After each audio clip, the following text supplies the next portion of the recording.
नमस्कार मित्रांनो, जर तुम्ही किंवा तुमच्या घरातील कोणतीही महिला मुख्यमंत्री माझी लाडकी बहीण योजनेचा लाभ घेत असेल तर हा व्हिडिओ शेवटपर्यंत नक्की पहा. कारण सध्या 86 लाखांहून अधिक महिलांचे हप्ते थांबले आहेत आणि त्यामागचं सर्वात मोठं कारण म्हणजे केवायसी मधील चुका. पण आता शासनाने दिली आहे एक शेवटची संधी आणि त्याचबरोबर हप्ता नेमका कधी येणार याबाबत मोठं अपडेट हे समोर आलं आहे. म्हणून एकही महत्वाची माहिती मिस करू नका. मित्रांनो, आजच्या या व्हिडिओमध्ये आपण सविस्तर जाणून घेणार आहोत लाडकी बहीण योजनेचे सध्याचे अपडेट, किती महिलांचे हप्ते थांबले आहेत, केवायसी दुरुस्तीबाबत शासनाचा अंतिम निर्णय आणि सर्वात महत्वाचं पुढचा हप्ता नेमका कधी येऊ शकतो. म्हणून आजचा हा व्हिडिओ शेवटपर्यंत नक्की पहा. मित्रांनो, आपण जर सध्याची परिस्थिती पाहिली तर एक धक्कादायक आकडा समोर येतो. तब्बल 86 लाखांहून अधिक महिला लाभार्थी ज्यांचे हप्ते गेल्या काही दिवसांपासून आलेलेच नाहीत. आता प्रश्न पडतो, इतक्या मोठ्या प्रमाणावर हप्ते का थांबले? तर यामागचं मुख्य कारण आहे केवायसी मध्ये झालेल्या चुका. काही महिलांची केवायसी पूर्णच झालेली नाही, तर काहींची केवायसी मध्ये माहिती चुकीची आहे.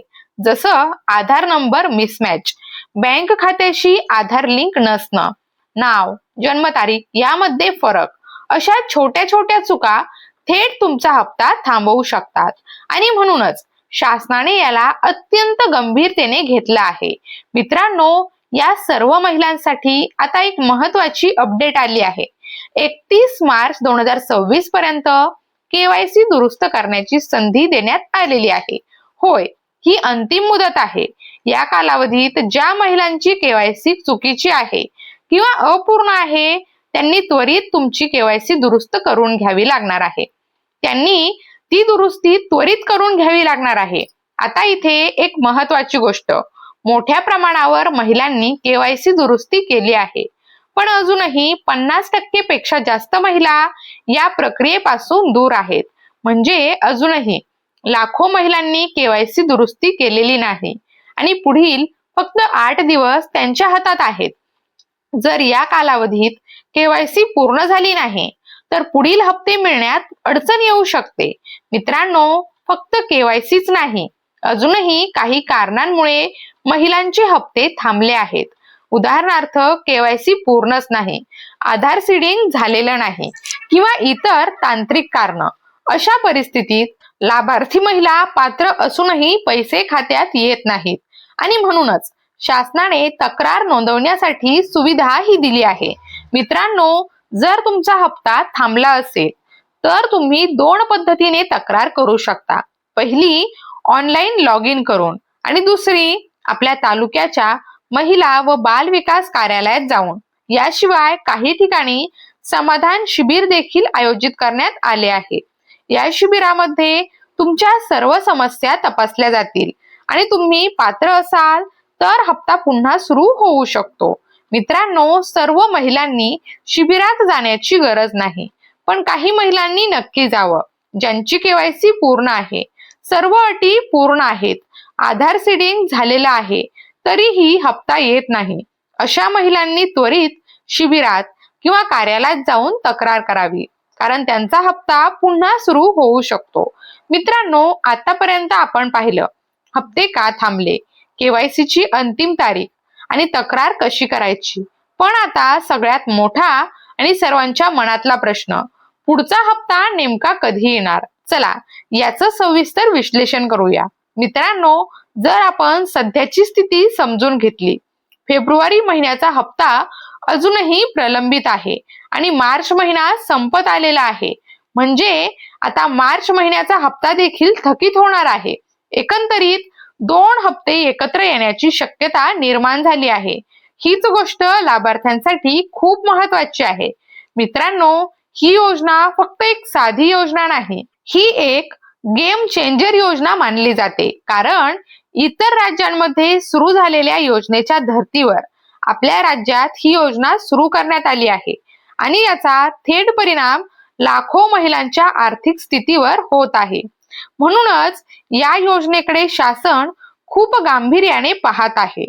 मित्रांनो, आता इथे एक अतिशय महत्वाचा मुद्दा समोर येतो.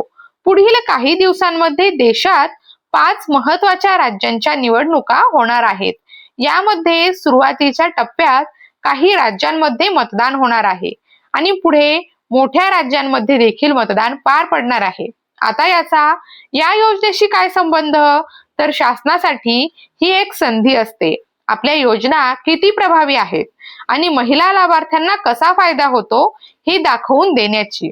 जर मोठ्या प्रमाणावर महिलांच्या खात्यात पैसे जमा झाले तर त्याची मोठी चर्चा होऊ शकते आणि त्याचा प्रभाव देखील दिसू शकतो. म्हणून या पार्श्वभूमीवर हप्त्याचे वितरण लवकर होण्याची शक्यता निर्माण होते. मित्रांनो, आता आपण सगळ्यात महत्वाचा भाग पाहूया. हप्ता नेमका कधी येऊ शकतो? जर आपण सर्व परिस्थिती एकत्र पाहिली तर 31 मार्च पर्यंत केवायसी दुरुस्तीची मुदत आहे. निधीची प्रक्रिया पूर्ण व्हायची आहे आणि प्रशासनिक मंजुरी घ्यायची आहे. या सर्व गोष्टी लक्षात घेतल्या तर 31 मार्च पूर्वी हप्ता येण्याची शक्यता खूप कमी आहे. पण एप्रिल महिन्याच्या सुरुवातीला विशेषतः 9 एप्रिल पूर्वी हप्ता वितरित करण्याचा प्रयत्न होऊ शकतो, कारण त्या काळात निवडणुकीची पार्श्वभूमी असणार आहे आणि त्याचाच फायदा घेण्याचा प्रयत्न हा केला जाऊ शकतो. मित्रांनो, हप्ता का उशिरा येतो यामागे अजून एक मोठं कारण आहे, निधीची उपलब्धता. या योजनेसाठी वेगवेगळ्या प्रवर्गासाठी स्वतंत्र निधी ठेवण्यात आला आहे. अनुसूचित जाती, अनुसूचित जमाती आणि सर्वसाधारण प्रवर्ग या सर्वांसाठी वेगवेगळ्या निधीची तरतूद असते.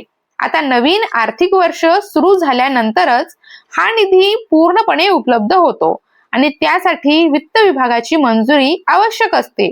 म्हणून या सर्व प्रक्रिया पूर्ण झाल्यानंतरच हप्ता खात्यात जमा होतो. मित्रांनो, आता शेवटी काही महत्वाच्या सूचना. जर तुमची केवायसी अजूनही झालेली नसेल तर 31 मार्च पूर्वी त्वरित करून घ्या. केवायसी केली आहे पण दुरुस्ती बाकी असेल तर ती देखील पूर्ण करा आणि सर्व काही व्यवस्थित असूनही हप्ता येत नसेल तर ऑनलाईन तक्रार करा किंवा आपल्या तालुक्याच्या कार्यालयात भेट द्या. तसेच समाधान शिबिराचा लाभ घ्या, कारण तुमचा हप्ता पुन्हा सुरू होण्याची शक्यता आहे. मित्रांनो, ही माहिती तुमच्यासाठी खूप महत्वाची आहे, कारण एक छोटीशी चूक तुमचा हप्ता थांबवू शकते आणि एक छोटीशी दुरुस्ती पुन्हा तुमच्या खात्यात पैसे आणू शकते. म्हणून वेळेत केवायसी पूर्ण करा आणि योग्य ती पावलं उचला. हा व्हिडिओ जास्तीत जास्त महिलांपर्यंत पोहोचवा, जेणेकरून कोणाचाही हप्ता थांबू नये. आपण पुन्हा भेटूया अशाच महत्वाच्या अपडेट्ससह. तोपर्यंत धन्यवाद.